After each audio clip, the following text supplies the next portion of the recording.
Hi, I'm Charlotte Smith and welcome to 3 Cow Marketing. This is your place for techniques you need to build a sustainable small business that you can be very proud of. First of all, I want to say thank you so much for signing up at 3cowmarketing.com to receive our emails and info about the marketing course, which will launch this fall, probably sometime in October, and it'll last about 4 weeks. When you signed up, there was a survey which you hopefully filled out, and I'm so grateful to you if you did. The responses help me make sure that I know my audience and know what your needs are and where I need to focus. But in the meantime, I will send out short little videos like this one, which will have something of value for you for free. So even if you decide not to take the whole course, you will still get tons of value from me. One thing I did this week was I looked over some of the responses I've already gotten and pulled out a few questions and comments that I will respond to in videos over time. The first one is from Chris and Tanya, who recently bought about 4 acres and are wondering what to do with their land.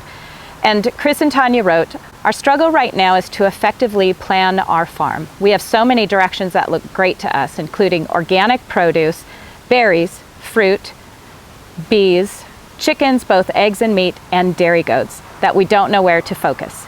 We're not dependent on farm income, but want to be able to replace one income in the near future.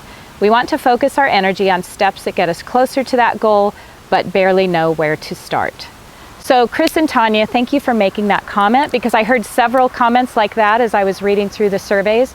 And my advice to you, based on both my experience and working with lots of other farmers, is to choose one of those things. You mentioned 6 areas you're thinking of starting on your farm. Almost any one of those would work. So just choose one and get really good at it before you branch out to the next one. And let me explain a little more why. You will make lots of mistakes when you start your farm. You're going to kill some things, whether it be plants or animals. So start small and start with one species. There's a very steep learning curve. Get really good at it. Become successful to where you're selling and you have a customer base for it.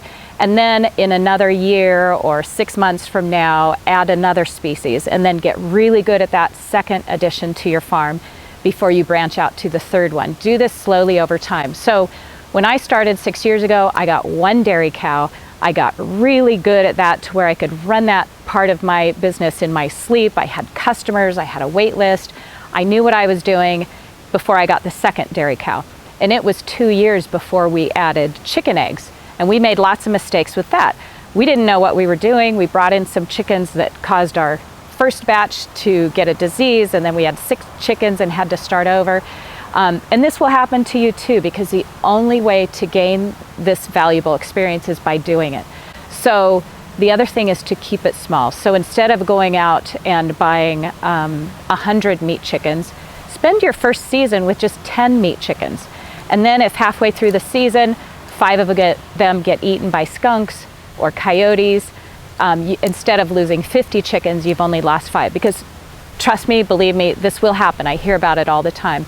And so many farmers I see make the mistake of growing too big too soon. And they don't have enough customers to buy their product, and they just end up going out of business. And I don't want this to be you. So focus on one, get really good at it before you branch out.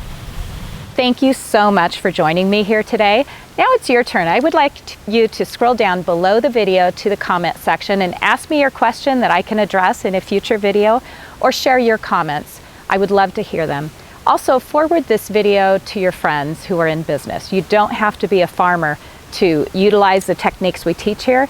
It doesn't matter if you're a winemaker or a jewelry maker, or you own a small store, or you sell animals or wool or anything. You will benefit from these sales techniques and marketing techniques, which are universal. I can't wait to join you at 3cowmarketing.com. I'll see you next time.